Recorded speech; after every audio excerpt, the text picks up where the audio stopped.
a YouTube live from my phone. I didn't even know I could do it. So watch out, because this is gonna be um, not the first, well, not the last time that y'all see me. Now that I can go directly from YouTube live, that they should have never gave me a camera. I tell you. Today I wanted to share with you, just real quick. I wanted to be light sign of word, hope, and encouragement to somebody who may need it. I'm not sure where you are in the room, nor do I know what you have been going through. I'm not going to pretend like I've been next to you, nor do I feel every challenge and heartache that you may have gone through. But I will tell you this on today, that the word God gave me is something I think that's going to be critically important to your tomorrow, the way you respond today. I was sitting at the Dollar General here downtown, and I was alerted. I was really caught off guard that there was a police car with its sirens on, flying down the street. They came to an abrupt stop. Sounds like one of them there. It came to an abrupt stop when the police car stopped in the middle um, of an intersection. They stopped in the middle of an intersection, and with sirens on, the officer proceeded to get out of her car. She got out of the car, um, and would motion for the traffic on all sides of the road to stop.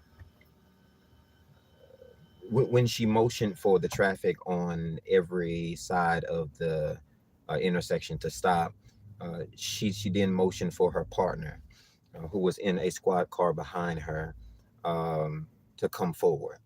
What he did was he took her place at stopping traffic, and she resumed her position at leading the funeral procession. I bring that up today because I thought it was significant in evidence. The place where it is that many times you find yourself unaware that stuff around you is moving, because God has called you to a season of stopping right in your moment. I didn't want to stay there, but I had to watch it just a little bit longer. As I saw the funeral procession proceed, um, it was guided by the hearse, of course, which carries the body, and I think the emotions of everything that won't be said. It carries the body of maybe somebody's entire life, situation, um, their get up and their go on. And we make light of it casual because we're used to seeing it, the evidence of what somebody was significant, displayed out in just the movement of a funeral procession. I wondered there, how many times have we found ourselves watching what it is our destiny on the road to the graveyard, because people next to us were not brave enough to alert us that this stuff is killing us. I wonder, how many dreams have you let die because it was too obvious that nobody cared around you to support you, so you let it die on you rather than waking up believing the dream God gave you. I wonder, how many opportunities do you allow to pass you because you didn't want to disrupt the motion of the traffic going on around you. I wonder, as they carried the body uh, to, I think, its final moments on this side, before the transition would happen, where they put the body in the ground and we think that they go to the other side. I wonder, how many times do you allow people to bury you in the idea of perception that you're done and you're through, just because they can't get no more usage out of you? I wonder, as they carried the body through traffic, how many times do we go alone when in reality, I wish I had stayed at home.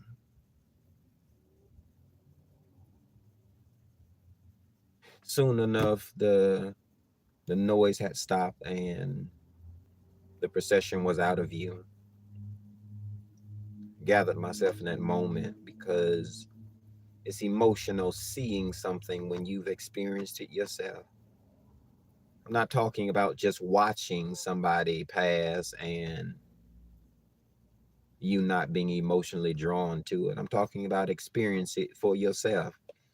When you've lost mom and dad and grandmom and people who are pivotally important to you, certain things hit you different. I think that's where the light of initiative for encouragement comes from today. Because nobody really has to know you personally to identify with you in identity to say, I may not feel you, but I can feel for you. I know that it started on a normal day note, and out of nowhere, sirens came. That's my rendition of the episode that happened today.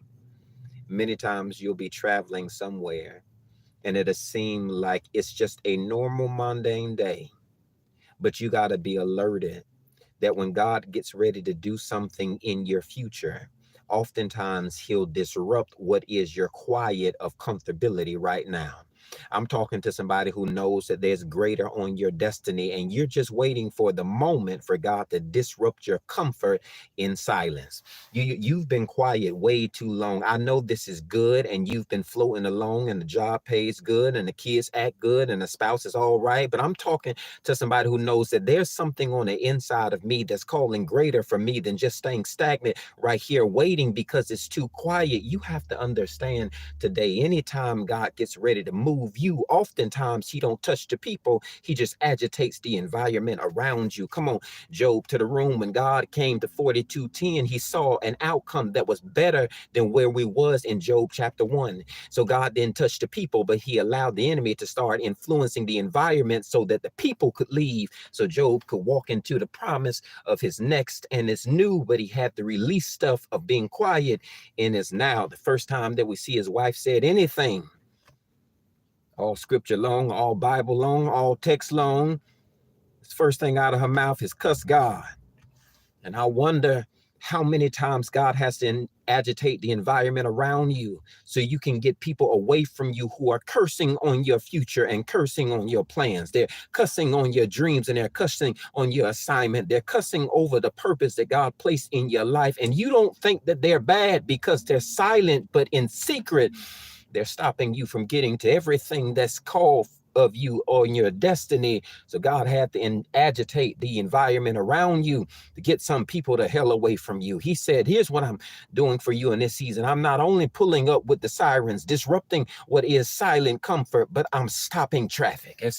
That's what I feel in my spirit today. God told me to tell somebody, be encouraged because he's stopping traffic. And sometimes you'll be on your road, you'll be on your way, you'll be on the destiny, and you'll seem like you're getting lost in the riff-raff of traffic. And God says, don't worry, don't get caught up in the way that they're going, nor the speed that they are. Don't get caught up in the position that they have, nor the status that hangs over their head. Don't get caught up in the title, nor the time, nor the tide, nor don't get tied up in any of the pay. But know on today, when I get ready to move you out, stop traffic for you. And I'm thankful today that God will stop traffic.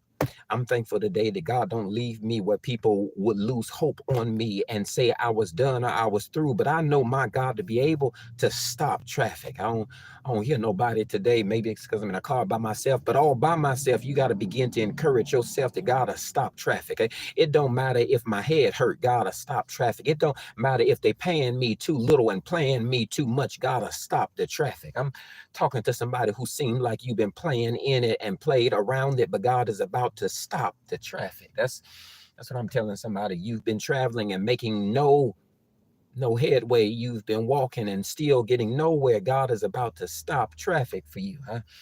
I know that she got out the car, stopped traffic, and then the partner took the position as she led the procession. And I'm talking to somebody today. You've been in the back of the line, but God is getting ready to move you to the front of the line. You don't have to worry about how many dead things are in front of you, how many failed dreams came up on you, how many times they told you you'd fail and would not prosper, you would not win, you would not see your suggested or your thought of end. Let me tell you today, God will stop. I ain't got no scripture today. All I'm telling somebody is I know God to stop traffic. I know him to stop traffic and move stuff. I know him to stop traffic, and he'll put some people who were in front of you behind you. I know God to stop traffic and make some things that were bad to you seem like they're still great for you and work it out for the betterment of your future, because my God is able to stop traffic and to change the direction of your now situation.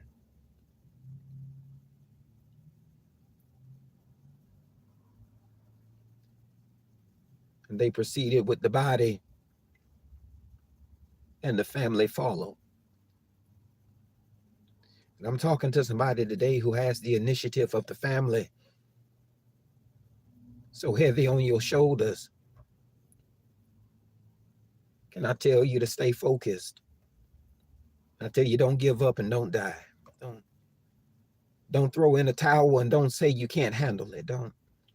Don't speak death over your future when the family's counting on you because they're following you. I know it seems like they don't pay you no attention. I know it seems like all your effort is in vain. I know it seems like sometimes they don't get it and they won't be able to grow to it. They won't prosper the way that you want them to. Let me tell you today that God is able to still do it. And I know that, you know why? Because the body went ahead and the family followed. I'm telling you today, if you let God lead you, the family will follow. If you allow him to direct you, the family will follow. If you let him speak over your tomorrow, what it is that you're projecting over your family for today, God will allow you to lead them and the family will follow. I know that because the body went ahead of the family, led by the officer, and the family followed. And for somebody, you can't get caught up with the idea that this is going to kill you. You can't get distracted by the lack of evidence that things are moving around you to say that God gave up on you. You might as well give up and die too. This is word for anybody who needs it today. See, I serve a God who's able to move you in the direction that you need to. And he'll often do that by agitating the environment around you. But not only that, and I'm done, not only that, but I'm done. I know that when you come to a place of laying it down and saying, God, I've had enough of it. I'm not sure what to do with it. God says, as long as you allow me to lead you in it, I'll make sure to bring all of y'all out of it. And that's good. You know what? That's good today. That's good today because I know when it looks like everything's dead, it kept the family together. I know when it seems like everything was falling apart, it still kept the family together. When it seemed like there was too much going on, too much riffraff, too much traffic, everybody went their own direction. God will cause traffic to stop, and it'll bring the family together. I don't know where this come from today. Somebody needed this word for the family. I thought maybe we was just talking about the finances for the future. God got that too, but I'm talking to somebody who believes greater for the family. God is going to bring them to an expected end. Don't allow people to bury you in a place. God is just planting you. He'll move you. He'll direct you. And I know that because the family followed, but they stayed together. Today I was at Dollar General and my silence was interrupted by the sounds of a siren of a police car who came to stop traffic. And I came today to tell somebody, get ready for your unexpected season because God is about to stop traffic. and get you to where you need to go to. There's somebody who had a dream and maybe gave up on it. God is about to stop every noise. God is about to stop every distraction. God hadn't forgot about you. He's about to be determined that if he has to stop everything that's distracting you to get you to your purposed end, that's what he's doing in this season. So Jeremiah, let the people know what? Let them know one thing. I said, what's that, God? Just tell them I'm leading it. Shit. As long as God leads you, I know he won't leave you. As long as he leads you, I know can't nobody jump in front of line of you. I know as long as he leads you, he'll prepare and direct the path ahead of you. He'll make sure that you come to your expected end as long as you let him lead you.